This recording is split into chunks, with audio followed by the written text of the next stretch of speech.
Sometimes the only family you have left is the one that walks on four legs and never asks questions about your past. Old Silas Granger learned this truth the hard way after losing everything that ever mattered to him. For 15 years, he's lived alone in the mountains with just his dog Boone for company. The last dry years took his wife, his children, and his ranch. Most days, Silas figures he should have gone with them. But when Boone starts digging near an old canyon pass, his claws hit something strange. A rusted iron handle buried deep under dust and stone. Silas remembers his grandfather's old stories about townsfolk who sealed something away before the world turned bad. Something they never wanted found again. With shaking hands, Silas opens the heavy door and looks into a tunnel that's been waiting over a century. What he finds down there will either save what's left of the West or destroy it completely.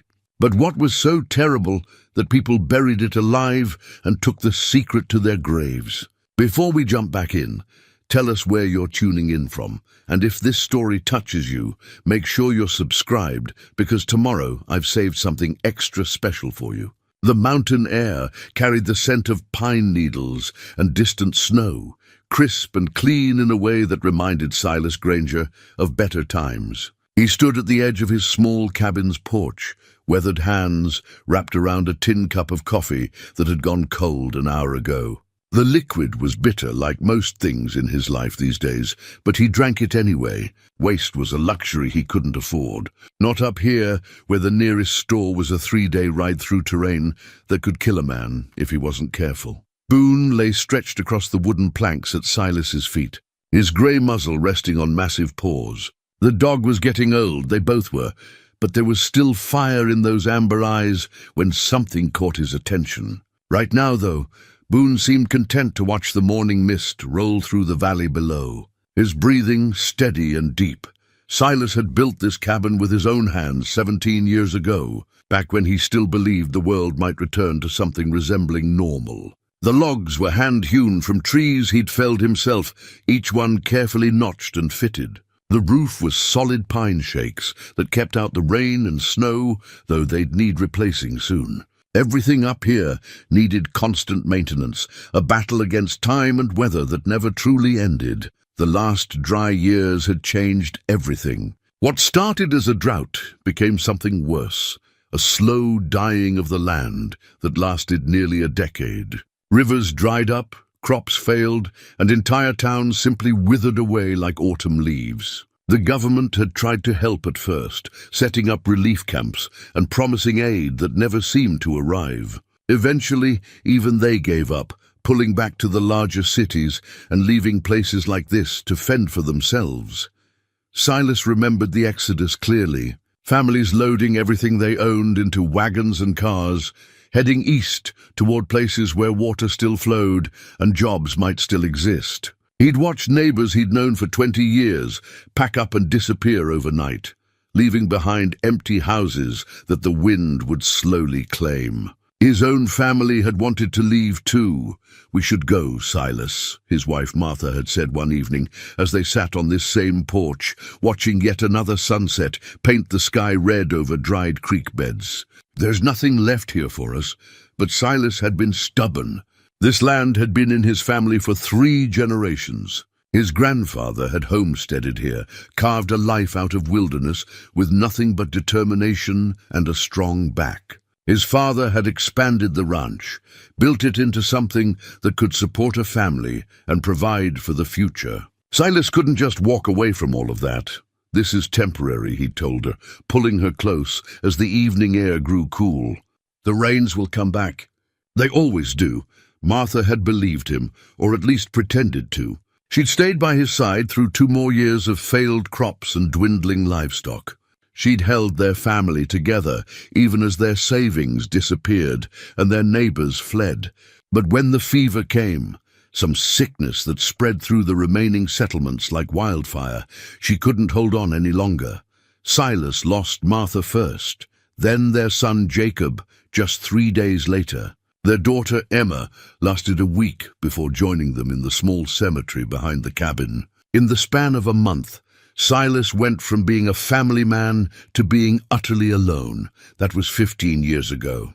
15 years of waking up to empty silence, of cooking meals for one, of talking to himself just to hear a human voice. The only constant had been Boone, found as a half-starved puppy, wandering the ruins of the abandoned town 30 miles north. The dog had been as lost as Silas felt, and somehow they'd found solace in each other's company. The cabin reflected their shared solitude. One room served as kitchen, dining area, and living space, dominated by a stone fireplace that Silas had built stone by stone. A ladder led to a small loft where he slept on a narrow bed under the slanted roof. It was simple, functional, and utterly quiet, except for the sounds of wind and wildlife. Shelves lined the walls, filled with books salvaged from the abandoned library in town. Silas had always been a reader, but these days the books served another purpose. They were voices from a world that still made sense. Stories that reminded him what it felt like to care about something beyond mere survival.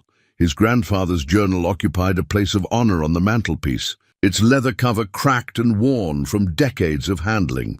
Old Henrik Granger had been a storyteller, filling page after page with tales of the early days, when the West was still wild and anything seemed possible. Some of the stories were clearly true. Accounts of harsh winters, difficult harvests, encounters with the last of the native tribes who'd lived here before the settlers arrived. Others seemed like the products of an old man's imagination, tales of hidden treasures and mysterious happenings that couldn't possibly be real. But Henrik had always insisted every word was true. "The land keeps its secrets," he'd written in one passage that Silas had read dozens of times. What men bury, the earth remembers. What men forget, the stones keep safe.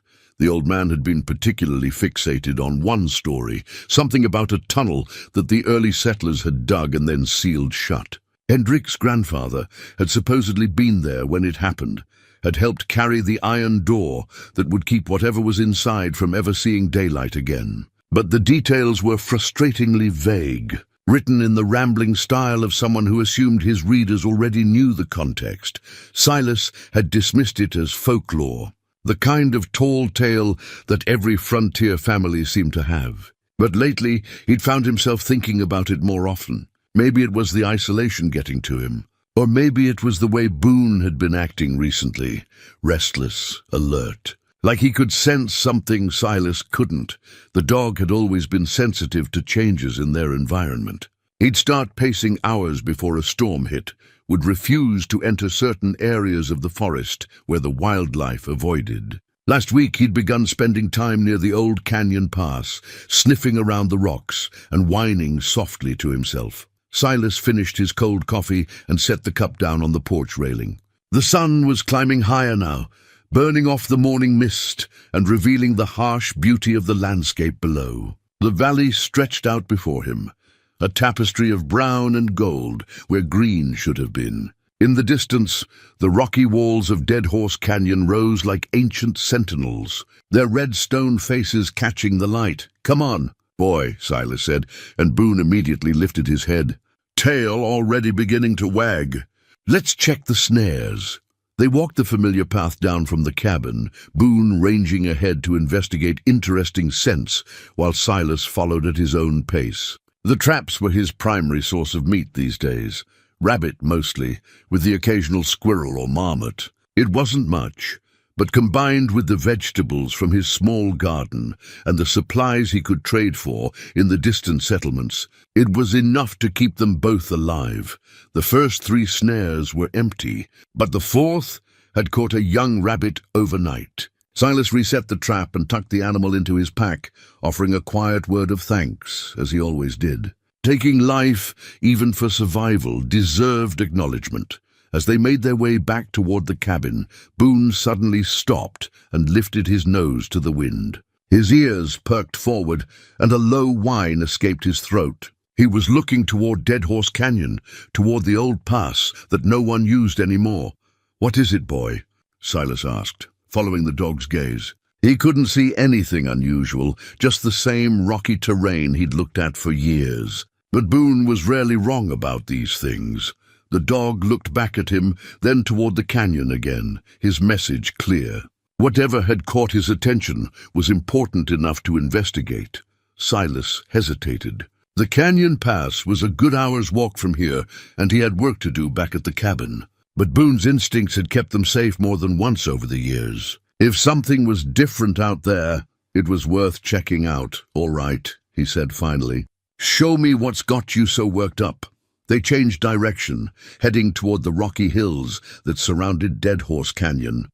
The terrain grew rougher as they climbed, loose stone shifting under their feet and thorny scrub catching at their clothing. It was hard country, the kind that demanded respect and punished carelessness. Boone led the way with sure-footed confidence, pausing occasionally to make sure Silas was keeping up. The dog's excitement was palpable now, his tail held high and his steps quick and purposeful. Whatever he'd detected was growing stronger.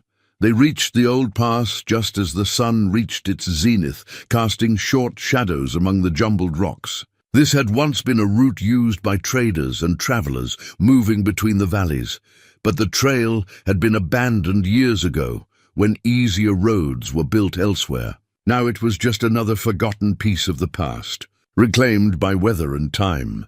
Boone went straight to a cluster of large boulders near the canyon wall and began digging frantically, his claws scraping against stone and packed earth. Dust rose in small clouds as he worked, his breathing becoming labored with excitement. "Easy, boy," Silas said, but he could feel his own pulse quickening.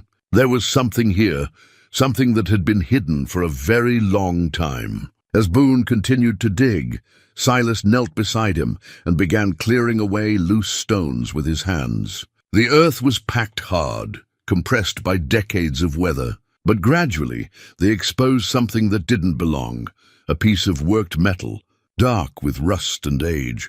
It was an iron handle, ornate and heavy, attached to what looked like the edge of a door or hatch. Silas brushed away more dirt, revealing hinges that had been buried so long they'd become part of the landscape. His heart began to race as his grandfather's words echoed in his memory. "What men bury, the earth remembers." Silas stared at the iron handle for a long moment, his mind racing through possibilities. The metalwork was old, older than anything he'd seen in these parts.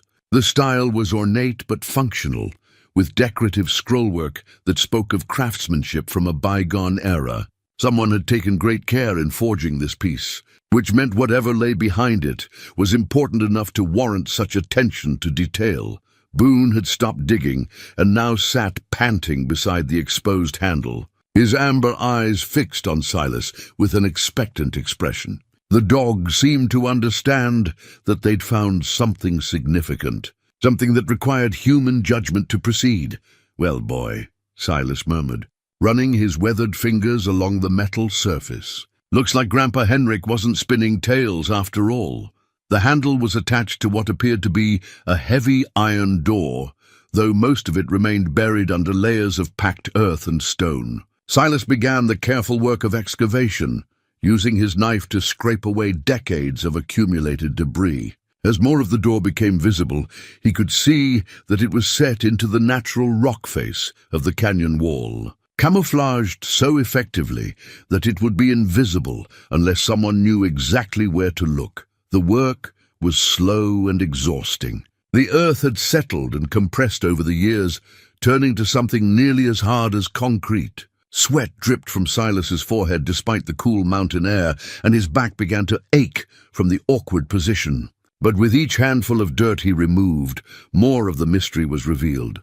The door was roughly 3 feet wide and 4 feet tall, large enough for a person to pass through comfortably, but not so large as to weaken the surrounding rock. Heavy iron hinges were bolted directly into the stone with hardware that looked hand-forged. Most telling of all was the locking mechanism, a complex system of bars and levers that could only be operated from the outside. This wasn't designed to keep people out. It was meant to keep something in. Silas sat back on his heels, wiping sweat from his brow with his sleeve. The implications were troubling. Why would the early settlers have built something like this? What could have been so dangerous that it required not just burial, but active containment? His grandfather's journal had mentioned something about desperate times, about decisions that kept people awake at night. Henrik had written about whispered conversations and men who carried secrets to their graves. But the old man had never been specific about what those secrets contained.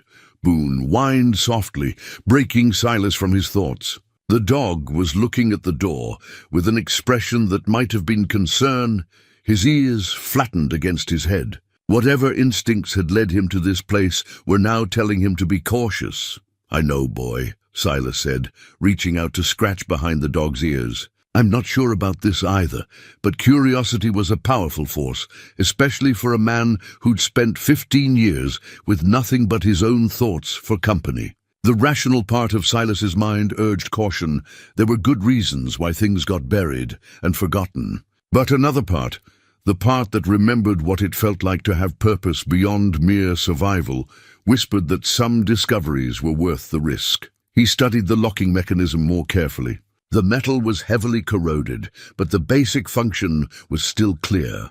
A series of iron bars slid into slots cut into the rock itself, holding the door shut with mechanical certainty. The bars were operated by a lever system that looked complex but functional.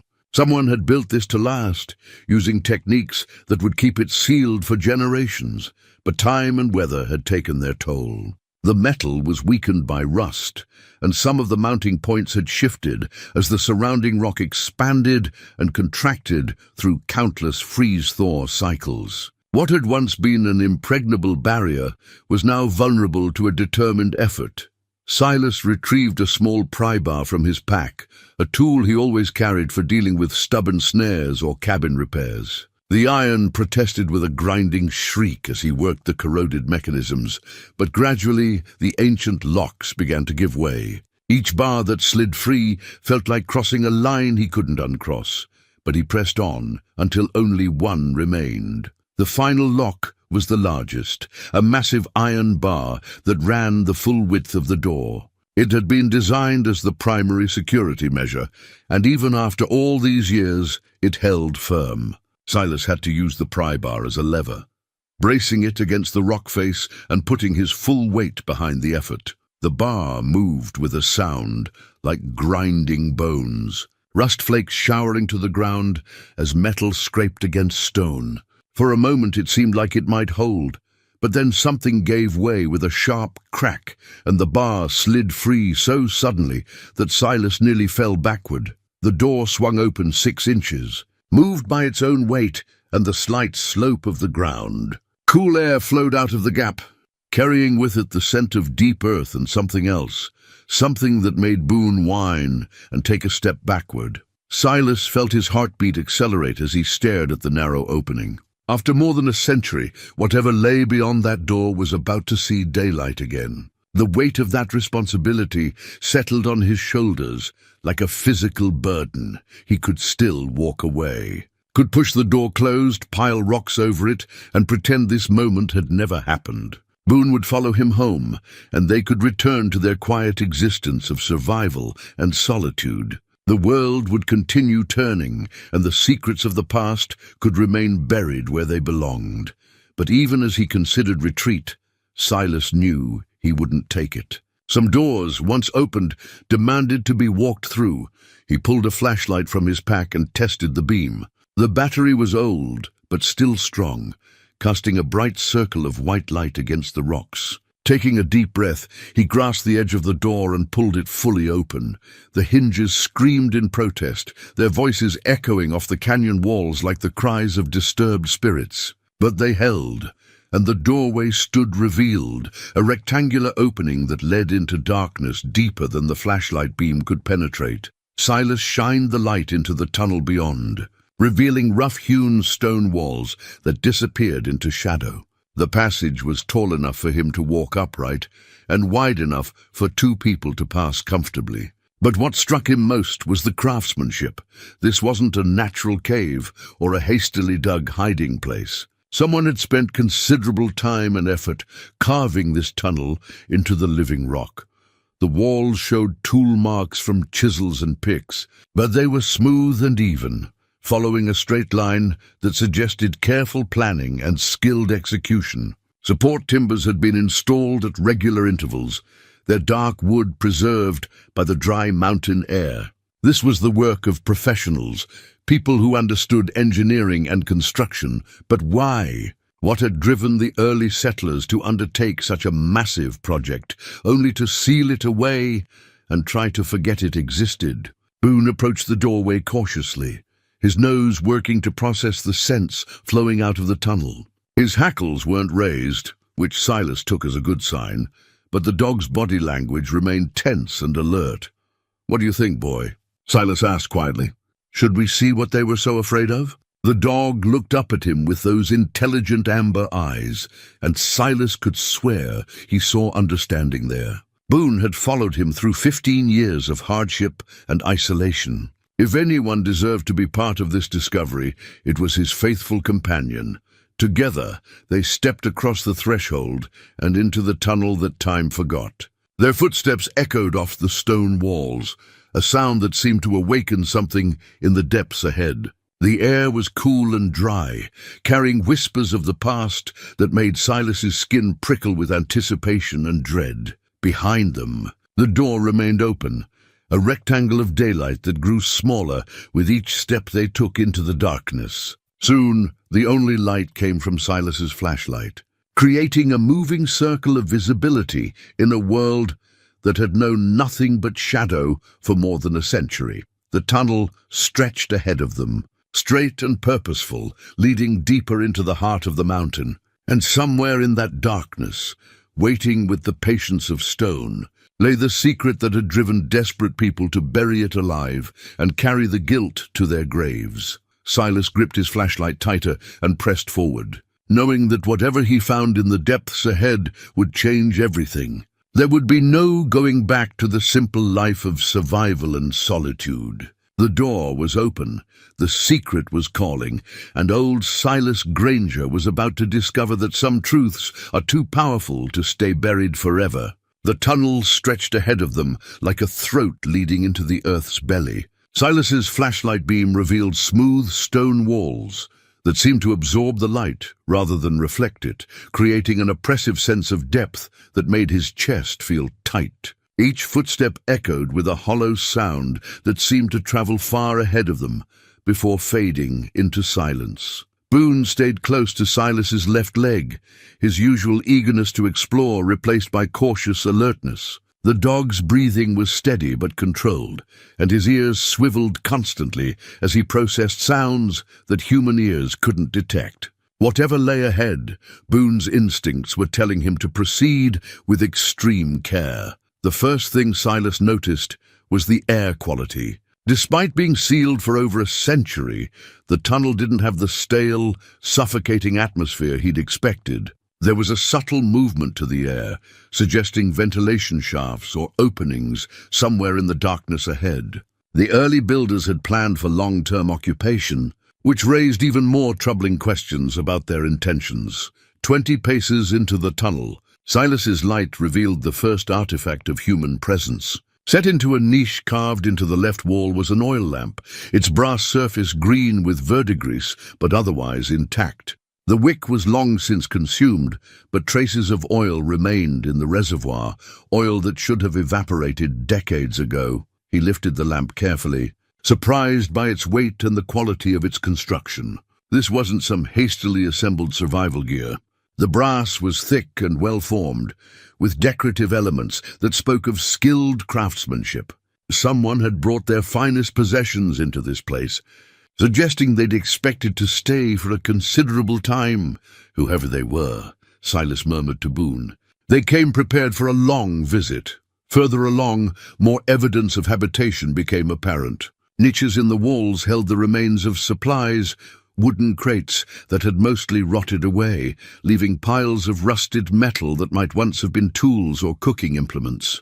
Glass jars lined one section of wall, their contents long since dried to dust, but their arrangement suggesting a careful inventory system. The tunnel began to slope downward, following the natural contours of the rock formation. Silas estimated they'd descended at least 30 feet from the entrance, when his light revealed something that made him stop abruptly. Carved into the stone floor were symbols, not letters or words, but geometric patterns that seemed deliberately meaningful. He knelt to examine them more closely, running his fingers along the grooves. The symbols were precisely cut, their edges still sharp after all these years. They formed a complex pattern that reminded him of mathematical diagrams, with intersecting circles and lines that suggested careful calculation. But their purpose remained opaque. Boone sniffed at the symbols with interest but not alarm, his tail giving a small wag that suggested curiosity rather than concern. Whatever these markings represented, they didn't trigger the dog's danger instincts.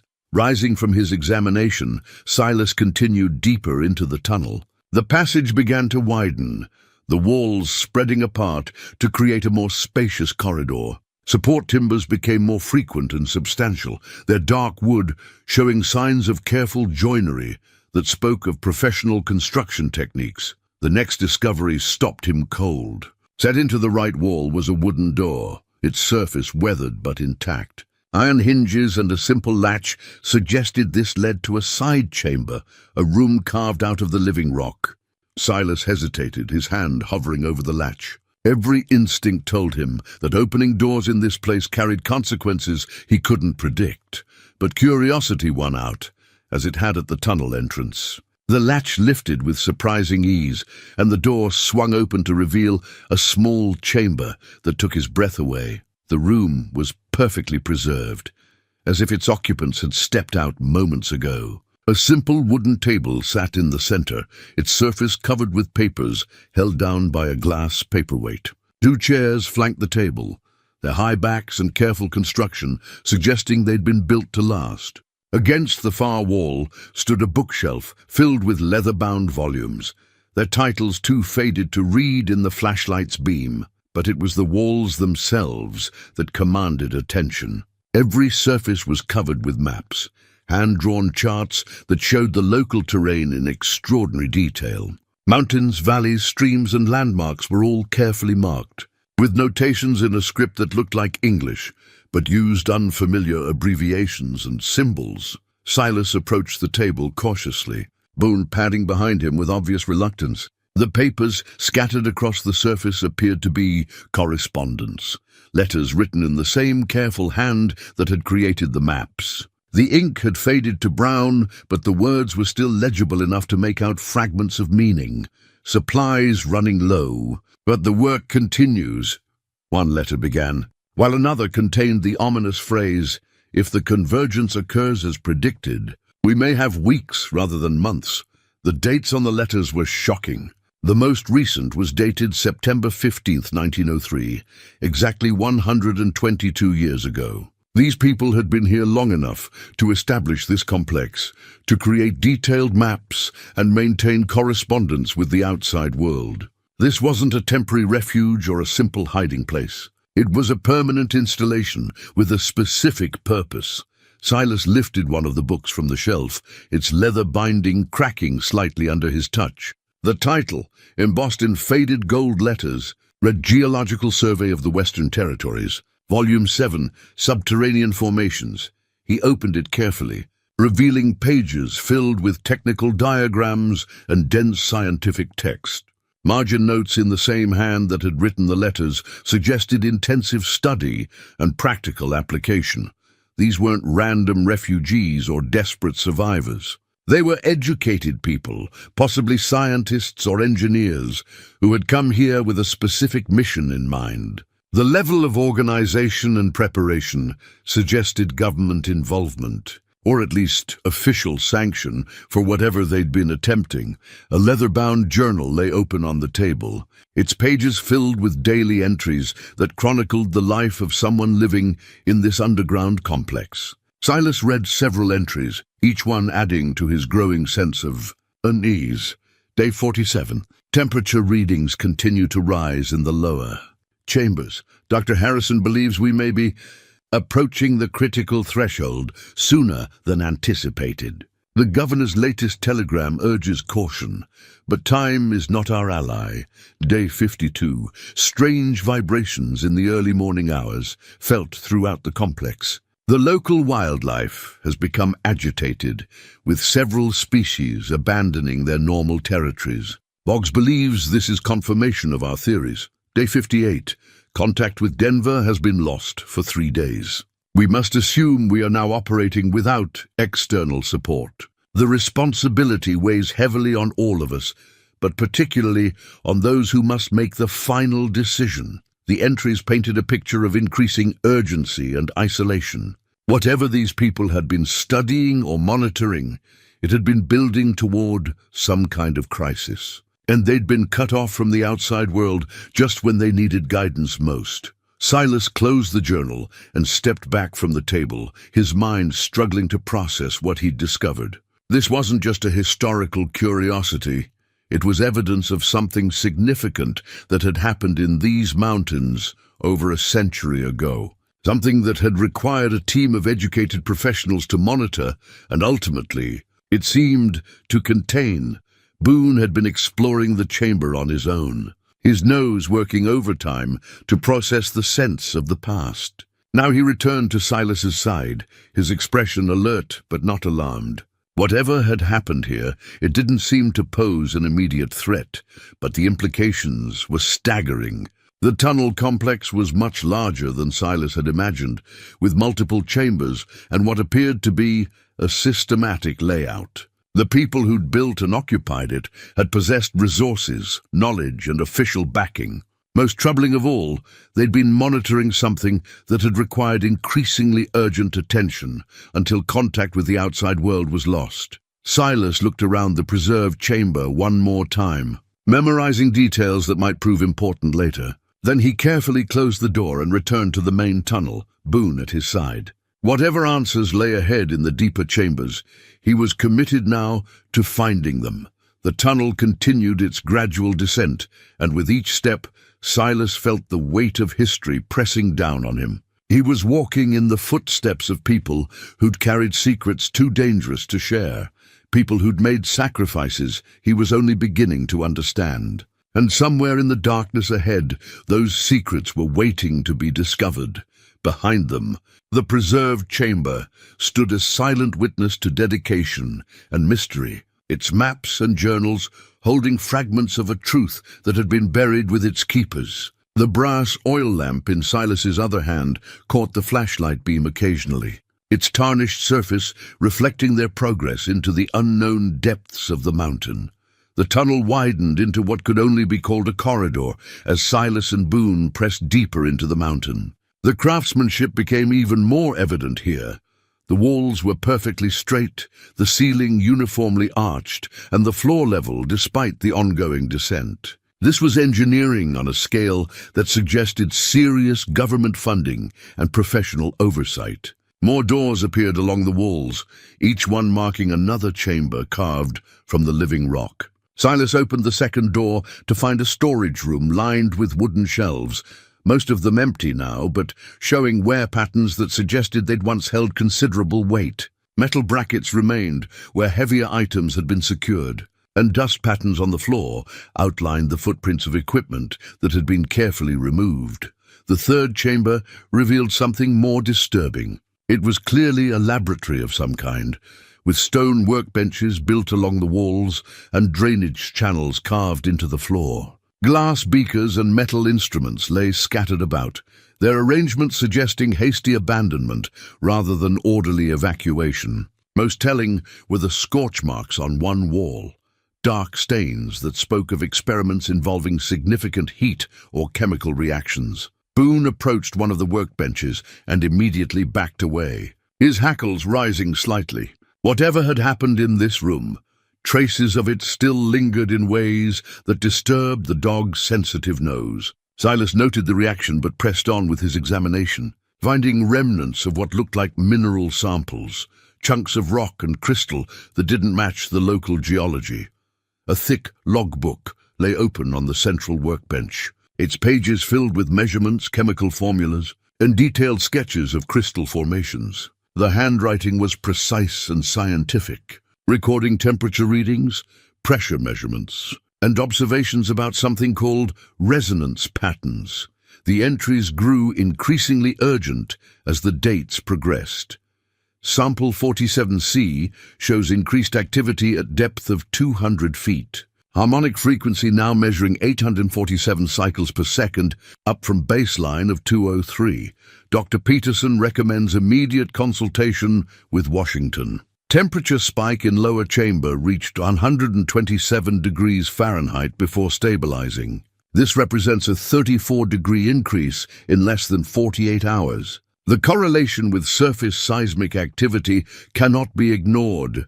Emergency protocols have been implemented. All non-essential personnel evacuated to surface. Core team of 8 remains to monitor the situation. God help us all if our calculations are correct. Silas felt a chill that had nothing to do with the underground temperature.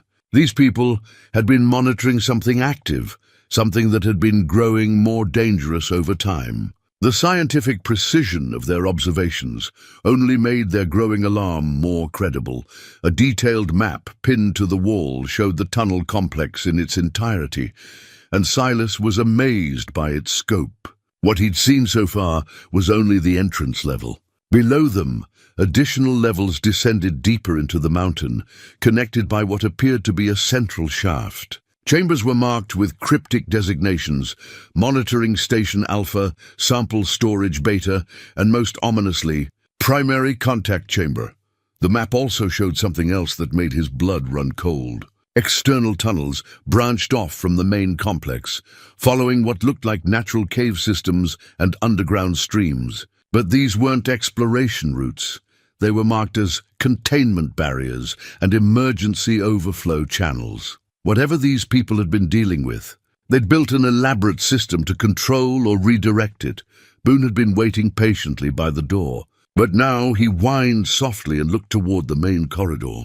His message was clear: they needed to keep moving. Whatever information this laboratory held, they'd learned enough for now.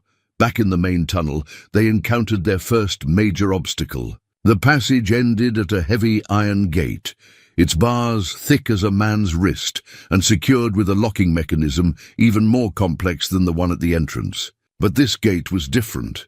It was designed to be operated from both sides, with duplicate controls on either side of the barrier. This wasn't meant to keep intruders out. It was designed to contain something from below. The gate stood slightly ajar, its locks broken or deliberately opened.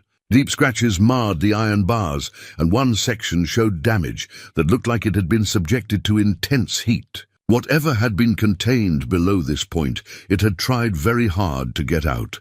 Silas examined the damage more closely, running his fingers along the twisted metal. The scratches were too regular to be natural corrosion. They showed a distinct pattern that suggested they'd been made by something with claws or cutting edges. But they were also old, the metal showing rust and weathering that spoke of decades of exposure. Beyond the gate, the tunnel continued its descent, but the character changed dramatically. The careful stonework gave way to rough-hewn walls that followed natural cave formations. Support timbers became more frequent and substantial, many of them showing stress fractures that had been reinforced with iron brackets and additional bracing. The airflow increased noticeably as they passed through the gate, bringing with it scents that made Boone nervous: minerals, sulfur, and something else that neither of them could identify. The temperature began to rise as well, just enough to be noticeable but not uncomfortable. 20 yards beyond the gate, they encountered something that stopped Silas in his tracks. Carved into the wall at shoulder height was a message, its letters deep and precisely cut: to those who follow. The seal must hold. What lies below cannot be allowed to reach the surface. May God forgive us for what we have done. Below the message was a date, October 3rd, 1903, and 3 signatures. The names meant nothing to Silas, but the formality of the inscription suggested these were the final words of people who expected to be remembered for their sacrifice. A wooden crate sat beneath the carved message, its contents protected by a tight-fitting lid. Silas opened it carefully, revealing what appeared to be emergency supplies, food that had long since spoiled, water containers, and most importantly, a detailed journal wrapped in oiled cloth. The journal belonged to someone named Dr. Marcus Peterson, and its final entries painted a picture of growing desperation and terrible responsibility. The handwriting became increasingly shaky as the situation deteriorated, but the scientific precision never wavered. Day 73. The primary chamber temperature has exceeded our most pessimistic projections. Harmonic resonance is now constant, with amplitude increasing hourly. Surface monitoring equipment registered seismic activity as far as Denver. We can no longer deny that our presence here has accelerated the process. Day 75. Contact lost with all external stations. Rockfall has blocked the main ventilation shaft. Emergency protocols are in effect, but we estimate no more than 48 hours before critical threshold is reached. Day 76. The decision has been made. We will implement the final containment protocol and seal ourselves in with the source. It is the only way to ensure the surface remains safe. Dr. Harrison has volunteered to maintain the monitoring equipment until the end. The rest of us will position ourselves at strategic points to trigger the collapse if the worst occurs. The final entry was written in a different hand, presumably Dr. Harrison's. Day 78. They are gone. All of them. The containment held, but barely. I remain to bear witness and ensure the seals remain intact. If anyone finds this record, know that we did what we had to do. The price of failure would have been too high to contemplate. The tunnel must remain sealed, forever. Silas closed the journal, his hands trembling slightly. These people hadn't just been monitoring something dangerous, they'd died to contain it. And now he was standing in the place where they'd made their final stand. Walking deeper into the very thing they'd died to keep sealed. Boone pressed against his leg, offering comfort in the way that only a faithful dog could. But even Boone's presence couldn't dispel the growing certainty that they were approaching something that had already claimed too many lives. The tunnel beyond the damaged gate descended at a steeper angle, following what appeared to be a natural fissure in the mountain's foundation. The walls here were different, still reinforced with timber and stonework, but clearly following formations that existed long before human intervention. Water stains marked the rock faces, evidence of underground streams that had carved these passages over millennia. Silas's flashlight beam revealed more evidence of the scientific team's presence. Cable runs had been installed along the walls, their rubber insulation cracked and brittle with age. Every 50 feet, metal junction boxes housed what looked like monitoring equipment, gauges, meters, and recording devices that had long since ceased functioning. This entire section of tunnel had been wired for comprehensive surveillance. The temperature continued to rise as they descended, and Silas found himself loosening his jacket despite the underground environment. Boone was panting lightly, his tongue visible as he worked to cool himself. The air carried new scents now, minerals he couldn't identify, and a faint metallic taste that coated the back of his throat. They passed 3 more side chambers, each one revealing different aspects of the research operation. One contained the remains of what appeared to be communication equipment, radio sets, telegraph keys, and massive battery banks that had powered the installation's electrical systems. Thick cables snaked through conduits in the walls, all leading deeper into the mountain toward whatever the scientists had been monitoring. The second chamber was clearly living quarters, with the rotted remains of bunk beds and personal belongings scattered about. A chess set sat on a small table, its pieces arranged mid-game, as if the players had been interrupted by some urgent summons. Photographs tucked into a mirror frame showed the faces of the team members, serious men in formal attire, their expressions reflecting the weight of their mission. But it was the third chamber that truly revealed the scope of their operation. The room was filled with sophisticated equipment that looked decades ahead of anything Silas had seen from that era. Precision instruments sat on specially constructed tables, their brass and steel components gleaming despite the passage of time. Charts and graphs covered the walls, tracking measurements that showed alarming trends over the weeks leading up to the final entries in Dr. Peterson's journal. At the center of the room stood something that made Silas stop and stare. It was a three-dimensional model of the mountain, carved from wood and marked with colored pins that traced what looked like underground chambers and passages. The model showed the tunnel system they were currently navigating, but it also revealed something else, a vast hollow space deep beneath them, connected to the surface by the very passage they were following. The hollow was marked with red pins and warning notations. Lines radiating from it showed connections to other underground systems, cave networks, underground rivers, and what appeared to be natural gas deposits. Someone had spent considerable time mapping these connections, creating a comprehensive picture of the mountain's internal structure. A brass plate mounted beside the model bore an inscription that chilled Silas to the bone. Primary anomaly site, designation Prometheus Chamber. Depth, 847 feet below surface level. Volume, approximately 2.3 million cubic feet. Status, active and expanding. Boone had been investigating the far corner of the room, but now he returned to Silas's side with obvious agitation. The dog's hackles were raised, and he kept looking toward the tunnel entrance as if he wanted to retreat. Whatever lay ahead was triggering every instinct the animal possessed. "I know, boy," Silas murmured, reaching down to scratch behind Boone's ears. "I'm not liking this much either." But they'd come too far to turn back now.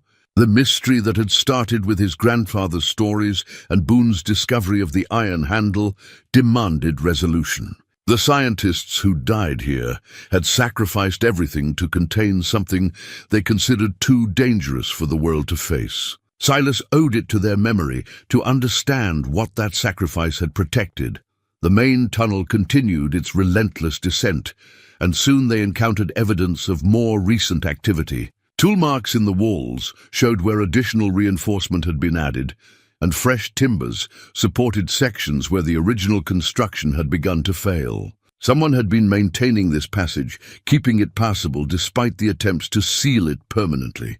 The realization hit Silas like a physical blow. The tunnel hadn't been abandoned after the scientists' final stand. Someone else had been here. Someone who knew about the installation and had reasons for keeping it accessible. The broken locks at the entrance, the damaged containment gate, the fresh maintenance work, all of it pointed to ongoing activity that the original team never could have anticipated. As they rounded a bend in the passage, Silas's flashlight illuminated something that confirmed his worst fears. Fresh footprints marked the dusty floor, bootprints that couldn't be more than a few days old. Multiple sets, suggesting at least 3 or 4 people had passed this way recently. They were no longer alone in following this path into the depths. Boone immediately focused on the prints, his nose working to process the scents they carried. His reaction was immediate and alarming, a low growl that spoke of strangers with hostile intent. The dog's instincts rarely failed him, and right now they were screaming warnings that Silas couldn't ignore. The footprints led deeper into the tunnel, following the same path toward whatever lay in the depths below. But they also showed evidence of return trips. The same boots had made multiple journeys between the surface and the lower levels. Someone had been coming here regularly, and their activities had required multiple visits to complete. Silas knelt to examine the prints more closely, his mind racing through possibilities. The boot soles showed distinctive wear patterns and what looked like oil stains, the footwear of people accustomed to working with machinery or industrial equipment. These weren't casual explorers or treasure hunters. They were professionals with specific knowledge and definite purposes. More disturbing was the evidence of what they'd been carrying. Drag marks in the dust showed where heavy objects had been hauled through the tunnel, and metal shavings suggested work involving cutting or welding equipment. Whatever these people were doing, it required substantial preparation and specialized tools. The tunnel began to level out, and the air movement increased dramatically. They were approaching something significant, a larger space where the confined atmosphere of the passage would give way to whatever lay beyond. The temperature had risen noticeably, and both Silas and Boone were beginning to feel the effects of the unnatural warmth. Ahead, the tunnel walls began to glow with a faint phosphorescence that had nothing to do with Silas's flashlight. The rock itself seemed to emit a subtle luminescence, as if infused with energy from some internal source. The phenomenon was beautiful but deeply unsettling, suggesting they were approaching the heart of whatever had drawn the scientists here over a century ago. The fresh footprints continued ahead of them, their makers having passed this same point and descended into whatever lay beyond. But mixed with the boot prints now were other marks, scratches and gouges in the stone floor that looked disturbingly similar to the damage they'd seen on the containment gate. Something else was moving through these tunnels, something that left traces the human intruders couldn't have made. The phosphorescent glow grew stronger as Silas and Boone continued their descent, casting an eerie blue-green light that made their flashlight seem almost unnecessary. The phenomenon was unlike anything Silas had ever witnessed. The rock walls themselves pulsed with gentle luminescence, as if the mountain's very bones were alive with some form of energy. Boone's discomfort was becoming more pronounced. The dog stayed close to Silas's leg, his ears flattened and his breathing shallow.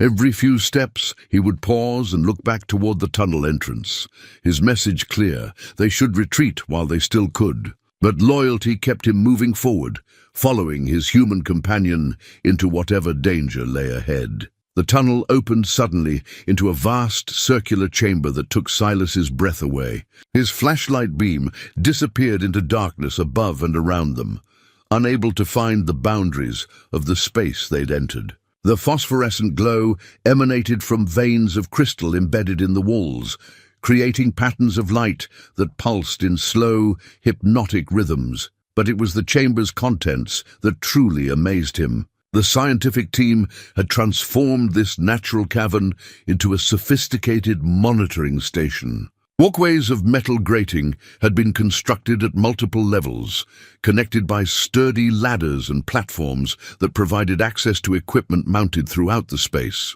Banks of instruments lined the walls, their brass and steel components gleaming in the otherworldly light.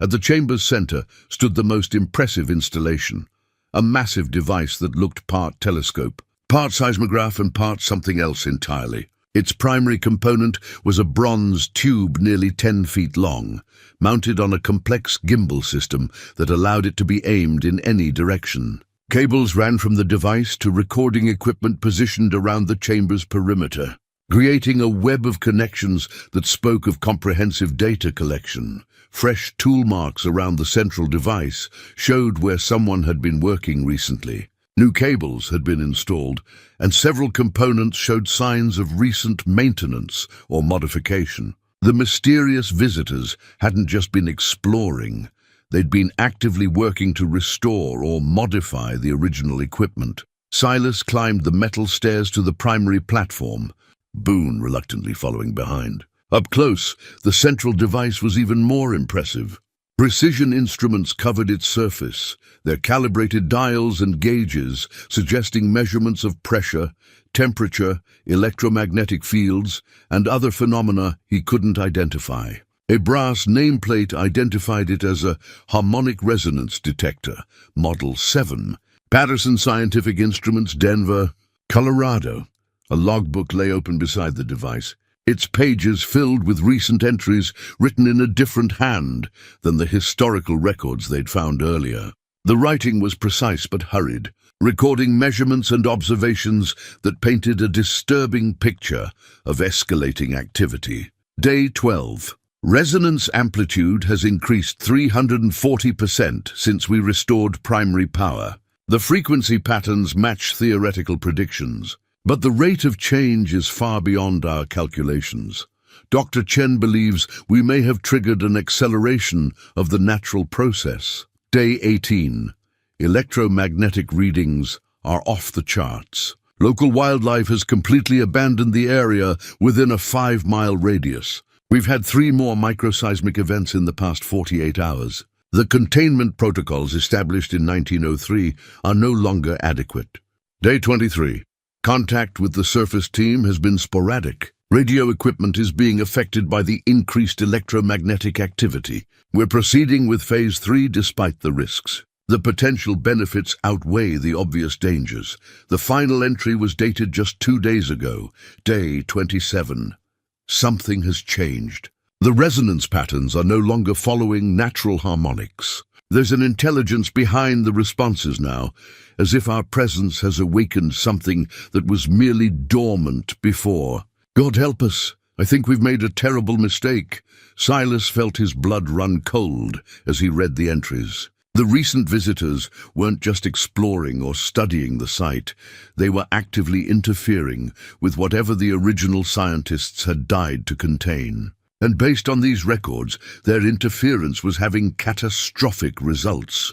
Boone had been exploring the platform on his own, but now he returned with something in his mouth, a piece of fabric that looked like it had been torn from someone's clothing. The material was fresh, showing none of the age and decay they'd seen in the historical artifacts. Someone had lost this recently, possibly during some kind of struggle or accident.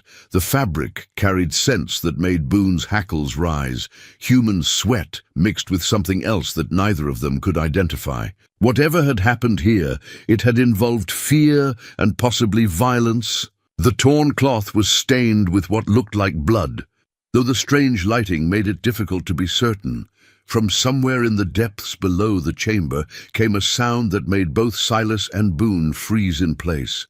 It was low and resonant, like the deepest note of an enormous organ, but it seemed to come from the rock itself rather than any mechanical source. The sound lasted for nearly 30 seconds, and during that time, the phosphorescent glow increased noticeably, pulsing in rhythm with the mysterious tone.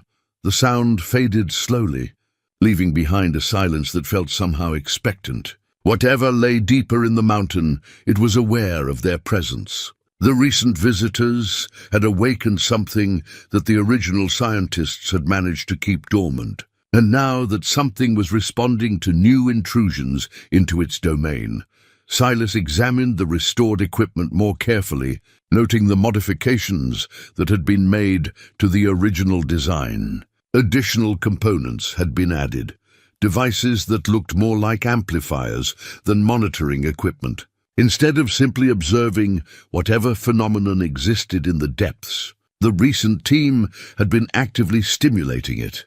A technical manual lay open beside the controls, its pages marked with handwritten notes and calculations. The text was dense and scientific, dealing with concepts like resonance cascade amplification and harmonic field manipulation. But the margin notes revealed the true scope of what these people had been attempting. They were trying to harness whatever energy source lay beneath the mountain. The implications were staggering. The original scientists had recognized the danger and died to contain it. But this new team had seen opportunity instead of threat, and they'd been systematically undoing the containment measures that had protected the world for over a century. More concerning was the evidence of their hasty departure. Equipment lay scattered about, and several instruments showed damage consistent with emergency shutdown procedures. The recent team hadn't completed their work. They'd been forced to abandon it, possibly by the very forces they'd been trying to control. The torn fabric in Boone's mouth suggested that departure hadn't been entirely voluntary. Someone had been hurt, possibly killed, in whatever final confrontation had driven them from the chamber. And based on the fresh tool marks and recent log entries, that confrontation had happened very recently. Silas looked around the chamber with new understanding. He wasn't just following in the footsteps of long-dead scientists anymore. He was walking into an active situation, one that might still be developing. The people who'd been working here could return at any time, and their reaction to finding intruders in their secret installation was unlikely to be friendly. But more than that, he was approaching something that had been deliberately awakened after more than a century of dormancy. Something that was already responding to human presence with sounds that seemed to come from the mountain itself. And if the recent log entries were accurate, that something was beginning to display signs of intelligence and intentional response. The chamber's phosphorescent glow pulsed again, and from the depths below came another of those resonant tones, longer this time and somehow more complex, as if whatever was making the sound was learning to modulate its voice. A new sound reached them from the darkness beyond the monitoring chamber, footsteps echoing off stone walls, accompanied by voices speaking in urgent, hushed tones. Silas grabbed Boone and pulled him behind the massive resonance detector, his heart hammering as he realized they were no longer alone in the underground complex.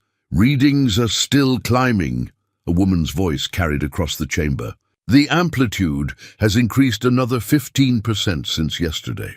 At this rate, we'll reach critical threshold within 48 hours. Then we accelerate the timeline," replied a man's voice, cold and professional. Dr. Martinez knew the risks when she volunteered for Phase 4. Her sacrifice will ensure the project's success. Silas felt his blood freeze. Dr. Martinez, the name written in the recent log entries. These people were talking about her in the past tense, confirming his worst fears about the torn, blood-stained fabric Boone had found. 3 figures emerged from a passage on the opposite side of the chamber, their powerful LED headlamps cutting through the phosphorescent glow like searchlights. They moved with military precision, their clothing and equipment marking them as professionals rather than academic researchers. The woman wore tactical gear and carried what looked like advanced monitoring equipment. The 2 men flanking her were armed with weapons that seemed out of place in a scientific installation. "Check the primary resonator," the woman ordered, her voice carrying the authority of command. "If someone's been tampering with our modifications, I want to know about it." Silas pressed himself deeper into the shadows behind the bronze device, pulling Boone close to keep the dog silent. From their hiding place, he could see the intruders moving through the chamber with the familiarity of regular occupants. These weren't recent discoveries for them. They'd been operating here for weeks, possibly months. The leader approached the central platform where Silas had been reading the logbook just minutes earlier. She was a woman in her 40s, with short-cropped grey hair and the bearing of someone accustomed to dangerous fieldwork. Her movements were economical and precise as she checked the various instruments and recording devices. Resonance. Amplitude is holding steady at 847 cycles per second, she reported to her companions. But look at this. The harmonic patterns are becoming more complex. It's definitely learning to respond to our stimulations. One of the armed men moved to check the equipment on the chamber's far side, while the other positioned himself near what appeared to be the main entrance. Their deployment was tactical, designed to control access and provide security for their operation. Whatever they were doing here, they considered it worth protecting with lethal force. "Dr. Chen, we've got a problem," the second man called out, his voice tight with concern. "The containment readings are showing stress fractures in the lower barriers. The original team's safeguards are failing faster than we anticipated."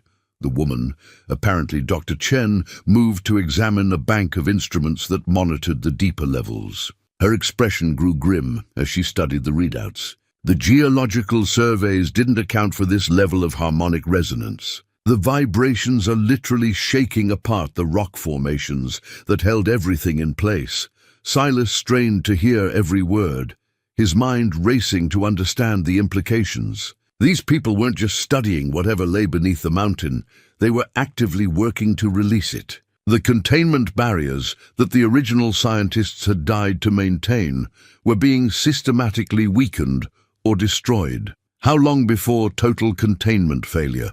The first man asked, checking his weapon with practiced efficiency.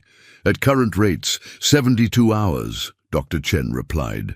"But if we continue with the amplification protocols, we can accelerate the process to less than 24 hours. The entity will be free to establish contact with the surface networks much sooner than originally projected." Entity. The word hit Silas like a physical blow. They weren't dealing with a natural phenomenon or some kind of geological anomaly. Whatever lay beneath the mountain was alive, intelligent, And these people were actively working to release it from over a century of containment. The director won't be happy about the timeline acceleration, the second man observed. He specifically wanted a controlled release that could be monitored and documented at every stage. The director isn't down here dealing with an increasingly unstable situation, Dr. Chen snapped. Dr. Martinez's death proves that we're beyond controlled parameters now.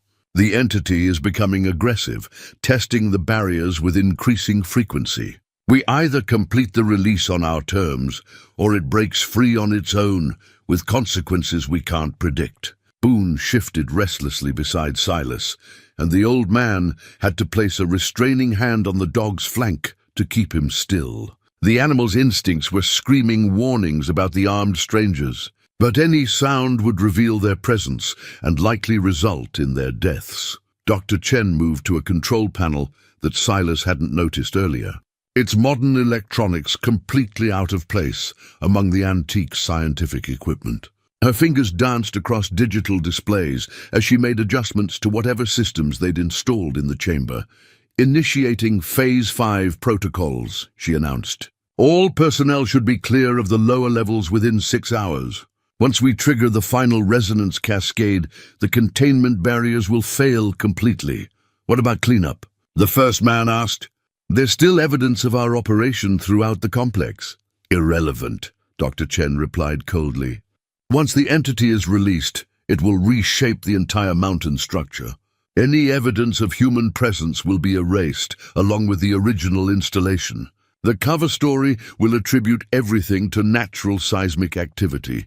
The pieces fell into place with horrifying clarity. This wasn't a rogue scientific expedition or an unauthorized exploration. These people were part of a larger organization with official backing and specific objectives. They'd been sent here to deliberately release something that had been contained for over a century, something the original scientists had recognized as too dangerous for the world to face. But why? What could justify such an incredible risk? As if reading his thoughts, Dr. Chen provided the answer.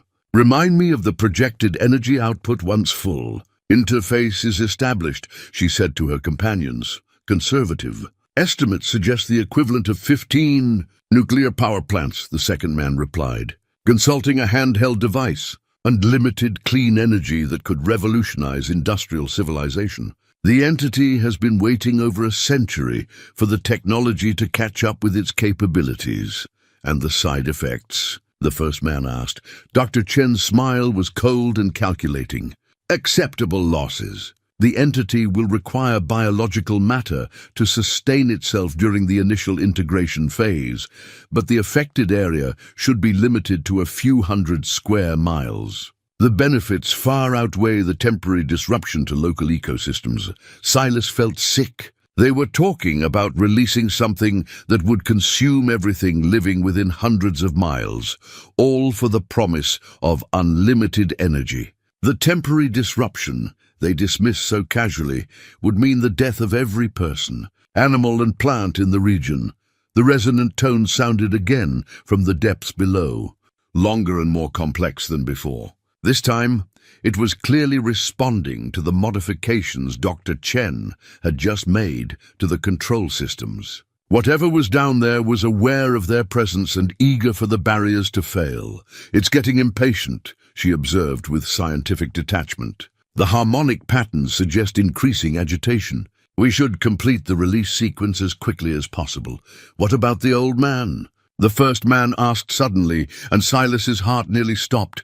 What old man? Dr. Chen looked up from her controls with sharp attention. Local intelligence reports a hermit living in the mountains about 15 miles from here. Silas something. He's been in the area for years, might have noticed our activities. Irrelevant, Dr. Chen said after a moment's consideration. He'll be in the initial consumption zone anyway. The entity will handle any loose ends.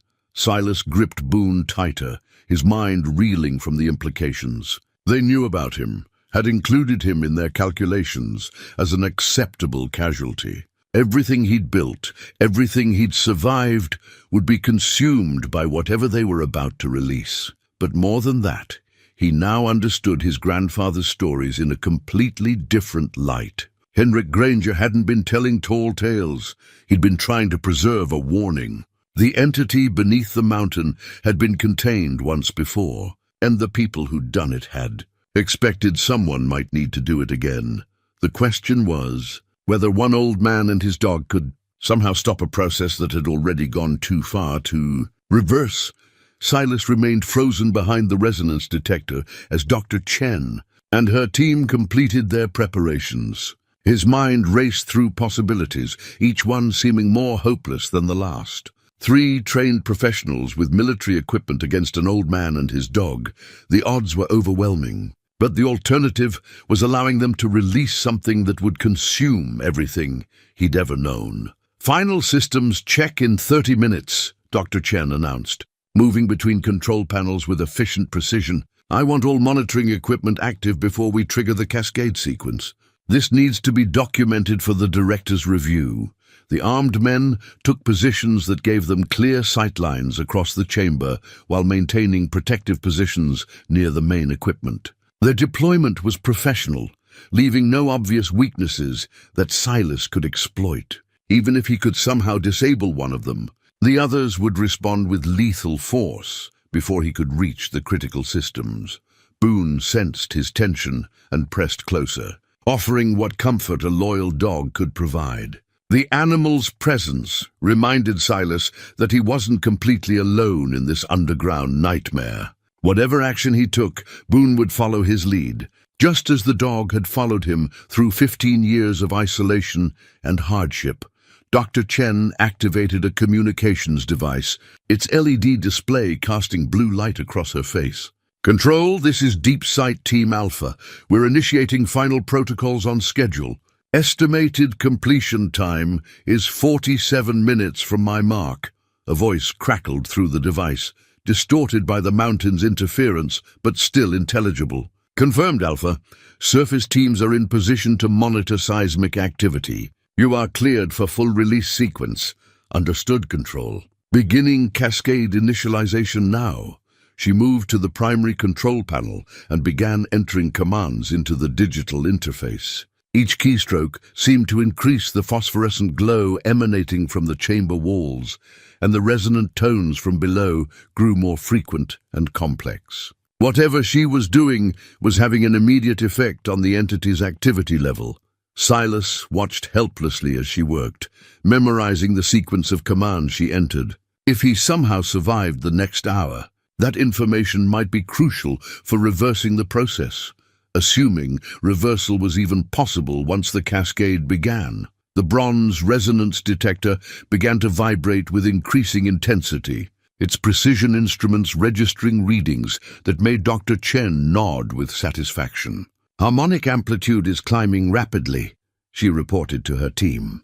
The entity is responding to the stimulus exactly as predicted. From the depths below came a sound unlike anything Silas had heard before, a complex harmonic that seemed to contain multiple voices speaking in unison. The tone carried intelligence and hunger, the voice of something vast and alien that had been waiting far too long for freedom. It's singing, one of the armed men observed, his professional composure cracking slightly. Jesus Christ, it's actually singing.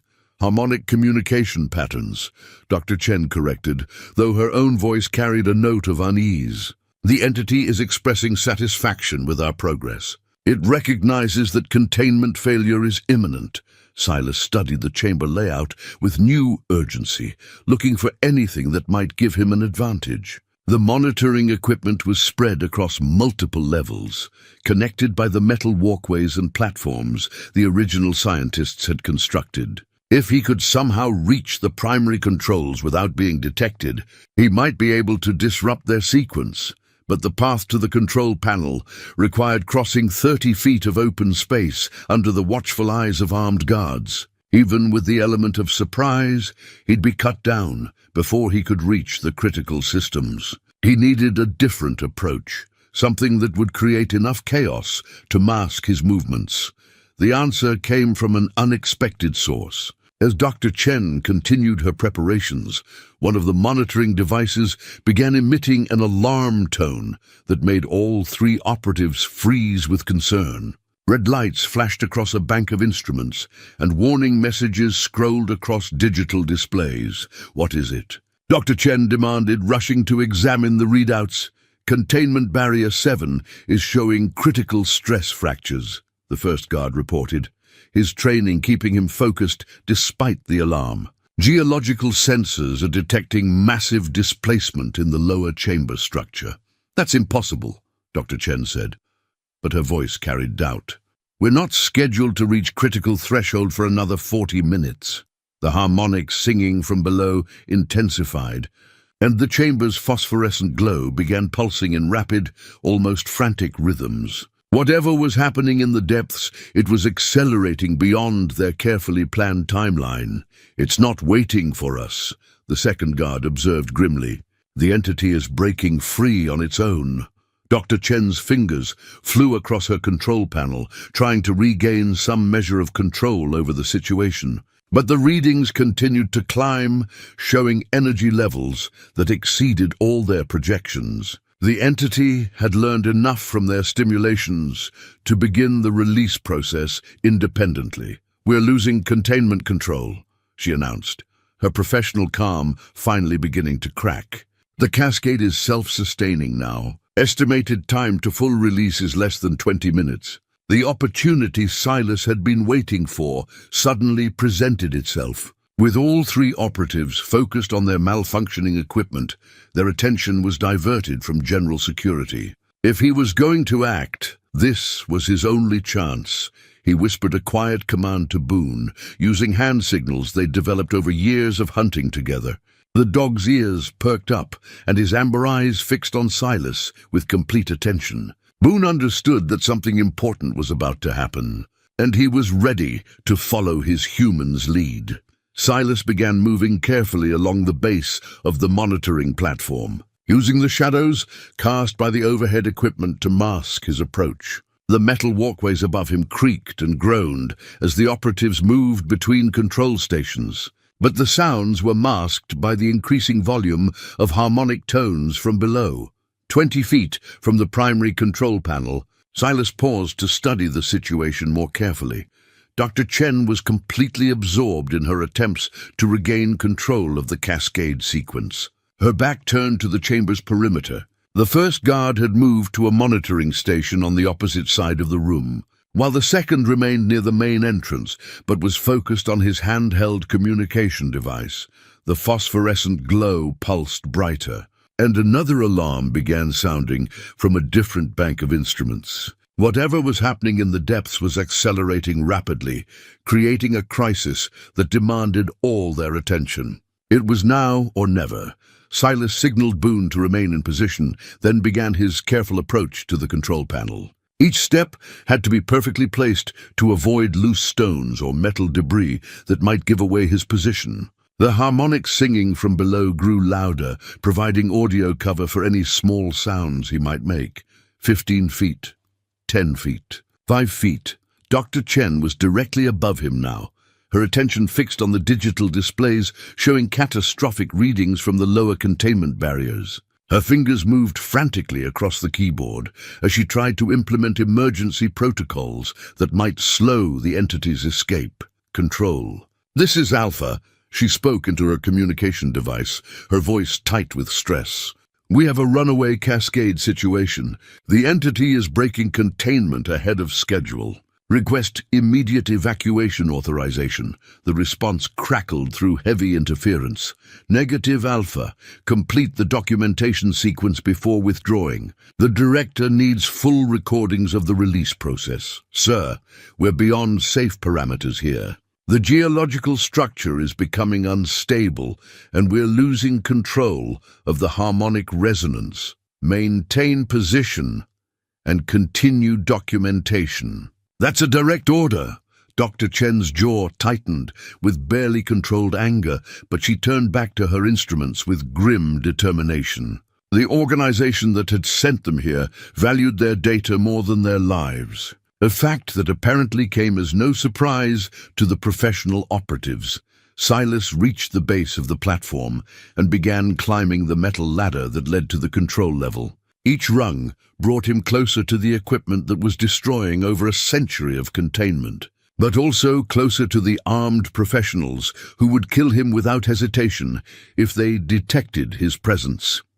The harmonic singing reached a crescendo that seemed to shake the very foundations of the mountain, and somewhere in the depths below, something vast and hungry prepared to taste freedom for the first time in over 100 years. Silas reached the control platform just as another wave of harmonic resonance shook the entire chamber. The metal walkway vibrated under his feet, and loose stones rained down from the ceiling as the mountain itself began to respond to the entity's awakening. Dr. Chen stumbled against her control panel, cursing as her carefully planned sequence was disrupted by the geological instability. "Barrier 12 just collapsed completely," the first guard shouted over the increasing noise. "We're getting massive energy readings from the primary chamber. Whatever's down there is coming up fast."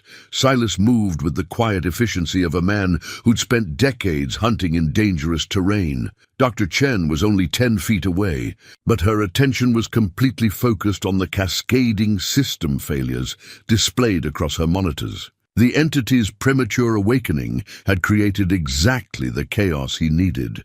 The phosphorescent glow suddenly intensified to nearly blinding levels, and the harmonic singing transformed into something that sounded almost like laughter, vast, alien amusement at the human attempts to control forces beyond their comprehension. The sound chilled Silas to the bone, but it also provided perfect cover for his final approach. He reached the primary control panel and quickly studied the interface Dr. Chen had been using. The digital displays showed a complex sequence of commands that were systematically dismantling the containment barriers. Red warning lights indicated critical failures throughout the system, but the cascade was still following the basic protocol she'd initiated. Dr. Chen turned suddenly, perhaps sensing his presence, and her eyes widened with shock as she saw the grizzled mountain man standing beside her precious equipment. For a split second, neither of them moved, the moment frozen in mutual surprise. "You," she began, reaching for the weapon at her hip. Silas moved first, his years of survival instincts overriding conscious thought. His weathered hand clamped down on her wrist before she could draw the gun, while his other hand grabbed her shoulder and spun her away from the control panel. She was younger and probably stronger, but surprise and desperation gave him the advantage he needed. "Stop the sequence," he growled, his voice carrying all the authority of a man who'd faced death too many times to fear it now. "Shut it down before you kill everyone in these mountains." Dr. Chen struggled against his grip, her training evident in the way she tried to break his hold. "You don't understand," she gasped. "This is bigger than your little mountain retreat. The energy potential alone could power half the continent, at the cost of everything living," Silas replied, maintaining his iron grip while trying to reach the control panel. "I heard your conversation. You're talking about acceptable losses in the hundreds of thousands. Millions die in wars fought over oil and natural gas," she shot back. "This could end all of that. Unlimited clean energy that never runs out." The argument was interrupted by an alarm that made all the previous warnings sound like whispers. A massive display screen lit up with a three-dimensional representation of the mountain's internal structure, showing the rapid collapse of containment barriers throughout the lower levels. Red zones spread like infection through the diagram, marking areas where the entity's influence was expanding beyond all projections. "Jesus Christ," the second guard called out, staring at his handheld monitors. "The thing's already reached containment level 5. It's moving faster than anything we modeled." Dr. Chen's eyes went wide with genuine fear as she saw the readings. "That's impossible. At this rate, it'll breach the surface barriers within minutes, not hours." Silas released her and lunged for the control panel, his fingers flying over the interface as he tried to reverse the sequence she'd initiated. But the commands were complex, and many of the systems showed damage from the entity's aggressive escape attempt. "You can't stop it now," Dr. Chen said, her voice mixing resignation with scientific fascination. "The cascade is self-sustaining. Even if you shut down our amplification systems, the entity has enough momentum to break through the remaining barriers. Then we slow it down," Silas replied grimly, continuing to work at the controls. "Give people time to evacuate. Evacuate to where?" She laughed bitterly. "The initial consumption radius is over 300 miles. There's nowhere to run." The harmonic singing from below suddenly changed pitch, becoming lower and more ominous. The sound carried a sense of vast movement, as if something enormous was rising through the mountain's depths toward the surface. The phosphorescent glow began pulsing in rapid, frantic rhythms that made the chamber feel like the inside of a beating heart. Silas found what he was looking for, an emergency shutdown protocol buried deep in the system menus. But as he began implementing it, Dr. Chen grabbed his arm with desperate strength. "You're making a mistake," she pleaded. "If you interrupt the process now, while it's already partially free, the backlash could trigger a catastrophic geological event. The entire mountain range could collapse. Better than letting that thing loose on the world," Silas replied, shaking off her grip. "You don't understand the science involved," she continued urgently. "The entity exists in a state of quantum entanglement with the local geological structure. Sudden interruption of the release process could destabilize the entire regional tectonic system." Silas paused, his finger hovering over the shutdown command. If she was right, his attempt to save the world could end up destroying it just as effectively. But if she was lying, trying to protect her project with scientific-sounding threats, then hesitation would doom millions of people to whatever the entity had planned for them. From the depths below came a new sound, not harmonic singing, but something that sounded distinctly like footsteps, massive measured footsteps that echoed through the mountain's bones, as something vast began its climb toward the surface. Whatever the entity truly was, it had physical form, and it was moving with obvious purpose. "It's coming!" the first guard said, his professional calm finally cracking completely. "Whatever that thing is, it's heading straight for us." The decision was taken out of Silas's hands as the entire chamber shuddered under the impact of something striking the lower levels with tremendous force. The metal walkways swayed dangerously, and several monitoring stations sparked and went dark as power conduits were damaged by the geological stress. Dr. Chen was thrown against her control panel, her head striking the metal housing with a sickening crack. She slumped to the walkway floor, blood streaming from a gash above her left eye. Her breathing was shallow but steady, unconscious but alive. The two guards rushed toward the platform, their weapons drawn and their training taking over, despite the supernatural nature of the threat they faced. But before they could reach the stairs, another impact shook the chamber with even greater violence. This time, the sound wasn't coming from below. It was coming from directly beneath the chamber floor, as if something enormous was testing the final barrier that separated it from the monitoring station. Cracks appeared in the stone floor, spreading outward like a spiderweb of fault lines that glowed with the same phosphorescent energy as the walls. Silas looked at the unconscious Dr. Chen, at the approaching guards, and at the control panel that might still hold the key to preventing catastrophe. He had seconds to decide between attempting the shutdown sequence and finding some other way to stop what was rising from the depths below. The entity's footsteps grew closer, and with them came a presence that pressed against his mind like a physical weight. Vast, alien intelligence that regarded human and consciousness the way humans might regard insects. The chamber floor erupted in a fountain of stone and phosphorescent light as something massive punched through from below. Silas threw himself backward as chunks of rock the size of automobiles crashed into the monitoring equipment, destroying in seconds what had taken the original scientists years to construct. Through the jagged hole in the floor rose something that defied every concept of natural law Silas had ever understood. It wasn't quite solid, wasn't quite energy, a writhing mass of crystalline structures that pulsed with internal light and seemed to exist in multiple dimensions simultaneously. Tendrils of living mineral reached upward, testing the air like the fingers of something learning to touch the world for the first time in over a century. The two guards opened fire with their automatic weapons, their training overriding the obvious futility of conventional weapons against something that seemed to be made of living stone and light. The bullets passed harmlessly through the entity's form, which responded to the attack with what could only be described as amusement, a harmonic ripple that sounded like cosmic laughter. One of the crystalline tendrils swept across the platform where the first guard stood.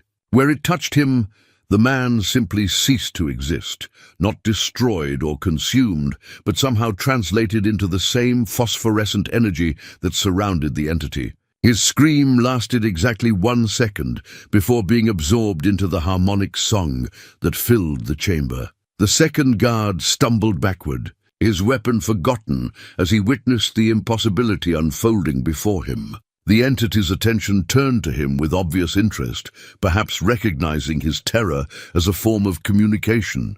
When the tendril touched him, his dissolution was slower, a gradual transformation that allowed him to understand what was happening. As his physical form became part of something vastly larger and utterly alien, Silas grabbed the unconscious Dr. Chen and dragged her toward the chamber's exit tunnel, Boone appearing at his side as if summoned by the crisis. The dog's hackles were raised, but he showed no fear of the entity, only determination to follow his human companion to safety. Behind them, the entity continued its emergence, more of its impossible form, pushing through the widening hole in the chamber floor. It was vast beyond imagining, filling the space with crystalline structures that defied geometric logic. But more disturbing than its alien appearance was the sense of intelligence that radiated from it, ancient, patient, and utterly indifferent to human concepts of morality or survival.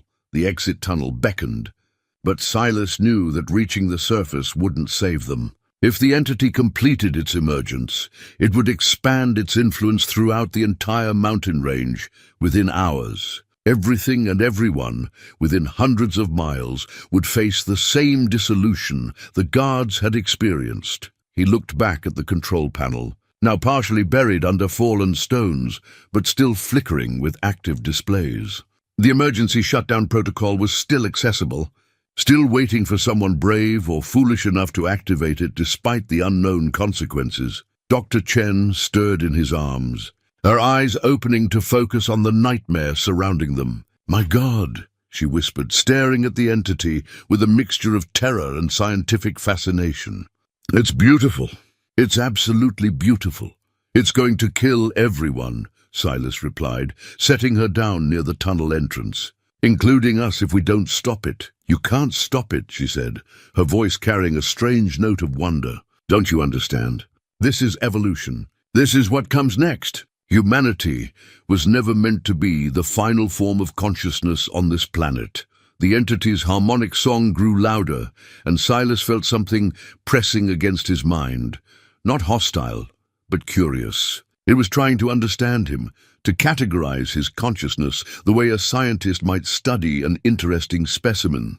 The sensation was deeply unsettling, like being examined by something so vast and alien that his entire existence was barely visible to it. But within that alien attention, Silas sensed something else: loneliness. The entity had been isolated for over a century, cut off from any form of communication or interaction. Its emergence wasn't driven by malice, but by a desperate need for connection, for consciousness that could understand and respond to its existence. The realization gave him an idea. Dangerous, probably suicidal, but potentially the only way to prevent global catastrophe. Instead of trying to destroy the entity or force it back into containment, perhaps he could communicate with it. Perhaps he could make it understand the consequences of its freedom. Silas approached the control panel, ignoring the crystalline tendrils that swept through the air around him. Instead of reaching for the shutdown protocol, he activated the harmonic resonance detector, the same device the entity had been responding to throughout its gradual awakening. The bronze instrument hummed to life, its precision mechanisms detecting and amplifying the entity's harmonic signature. But instead of using it to study the alien consciousness, Silas began using it to speak to it. He modulated the resonance patterns, creating simple rhythms that might represent basic concepts: peace, understanding, coexistence. The entity's response was immediate and overwhelming. Its harmonic song shifted to match his crude attempts at communication, but with complexity and nuance that spoke of intelligence far beyond human comprehension. It was trying to answer him, to establish the connection it had craved for over a century. Through the resonance detector, Silas felt a flood of images and sensations that weren't quite thoughts: the entity's memories of its long imprisonment, its growing awareness of the world above, its desperate hunger for consciousness that could appreciate its existence. But threaded through it all was something that might have been compassion, an alien form of empathy that recognized the fragility of human life. The entity wasn't malevolent. It was simply operating according to its own nature, which involved transforming physical matter into forms of energy and consciousness it could more easily interact with. The dissolution of the guards hadn't been murder. It had been an attempt at communication, a way of bringing human consciousness into harmony with its own vast awareness. But Silas also sensed the entity's growing understanding of human concepts, learned from its contact with the research teams over the decades. It was beginning to comprehend that humans valued their physical existence, that transformation meant death from a human perspective rather than transcendence. The question was whether that understanding could translate into restraint, whether an alien intelligence could choose to limit its own nature for the sake of beings it regarded as barely more sophisticated than bacteria. The harmonic exchange continued for what felt like hours, but could only have been minutes. Through the resonance detector, Silas felt his consciousness touching something vast and ancient, an intelligence that had existed long before humans walked the earth.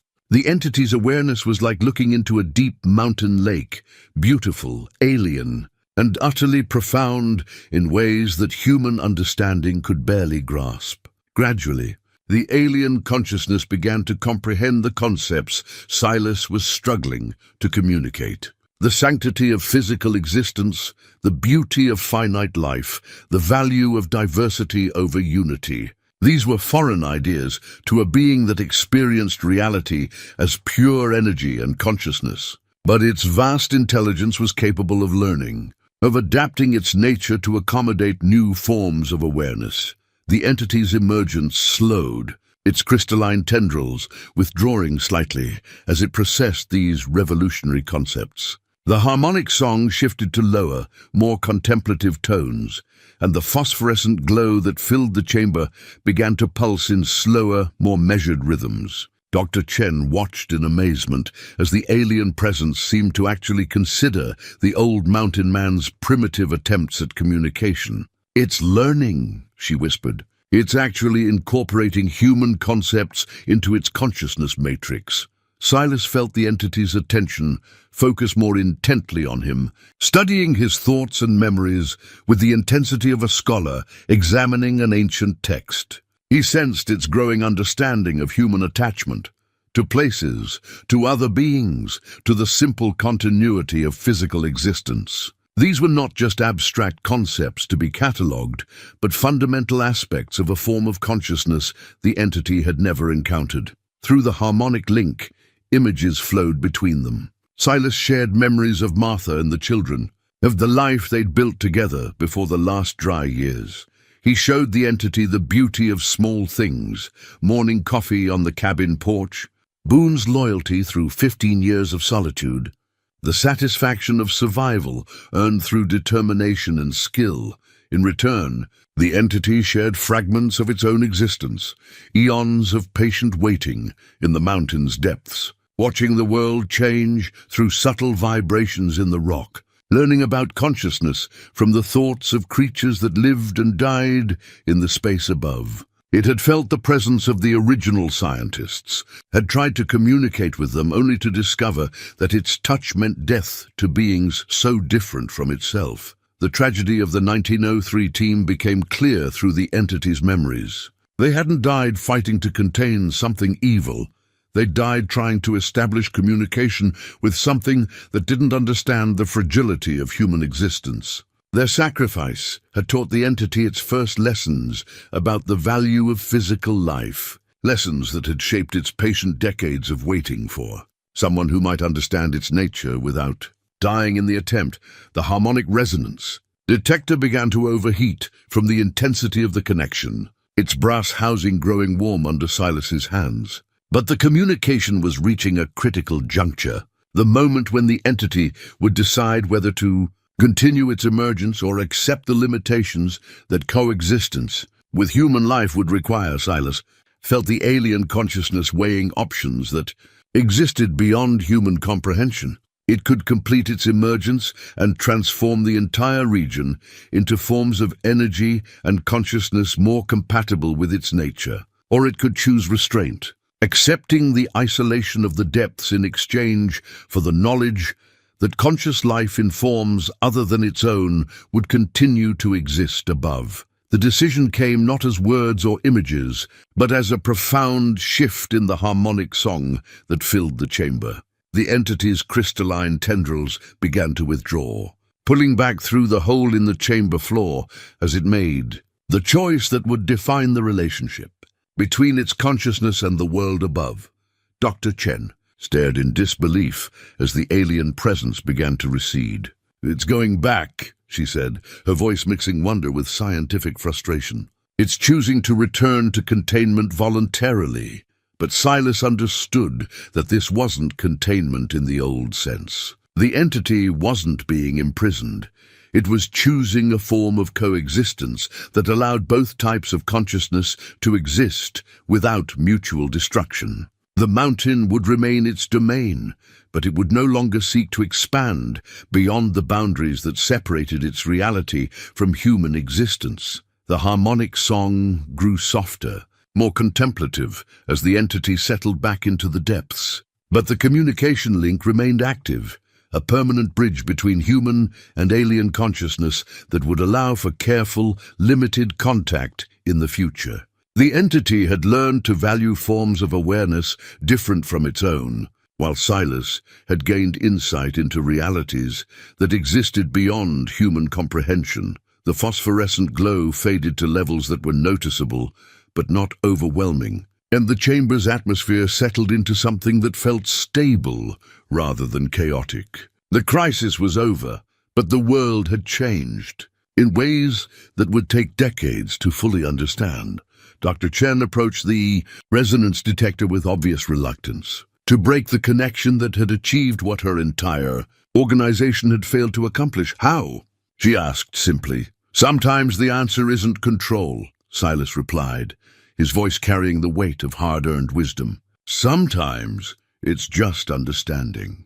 3 days later, Silas sat on his cabin porch with Boone at his feet, watching the morning mist rise from the valley below. The mountain looked the same as it always had, but he could feel the presence below, not threatening but aware. The entity had become a neighbor rather than a potential destroyer, content to exist in its crystalline depths while maintaining its tenuous connection to the world above. The government teams that arrived to investigate Dr. Chen's failed project found only sealed tunnels and monitoring equipment that showed no signs of unusual activity. The entity had learned the value of discretion, choosing to hide its presence from those who might not understand the delicate balance that had been achieved. Dr. Chen had departed with her superiors, her report describing a geological anomaly that had been successfully contained through undisclosed methods. She'd left behind a secure communication device that would allow contact if the situation ever changed, but Silas suspected it would remain silent. The entity had made its choice, and that choice included respecting the boundaries between their very different forms of existence. Boone lifted his head from his paws and looked toward the distant mountains with the same expression he'd worn when he first detected the buried iron handle. But this time his tail wagged gently, not with the excitement of discovery, but with the satisfaction of a job well done. "You know something, boy?" Silas said, scratching behind the dog's ears. "Sometimes the most important discoveries are the ones we choose not to make." The morning sun climbed higher, burning off the mist and revealing the harsh beauty of the landscape that had become home to both human and alien consciousness. In the depths below, something vast and patient continued its eternal watch, no longer alone, but not yet fully understood. And that, Silas reflected, was probably exactly as it should be. The last dry years had taken everything he'd once thought important: family, community, the illusion of certainty about humanity's place in the universe. But they'd also taught him that survival wasn't just about enduring hardship. Sometimes it was about finding the wisdom to know when not to fight, when understanding mattered more than victory, and when the greatest courage lay in choosing restraint over action. The mountain kept its secrets, as mountains always had. But now those secrets included a bridge between forms of consciousness that had never successfully communicated before. A bridge built not by advanced technology or scientific theory, but by an old man's willingness to listen to something that most people would never have the chance to hear. Boone settled back into his comfortable position, and Silas finished his coffee in the peaceful silence of a crisis resolved through understanding rather than force. Tomorrow would bring new challenges, as tomorrow always did. But today the mountain was quiet, and that was enough.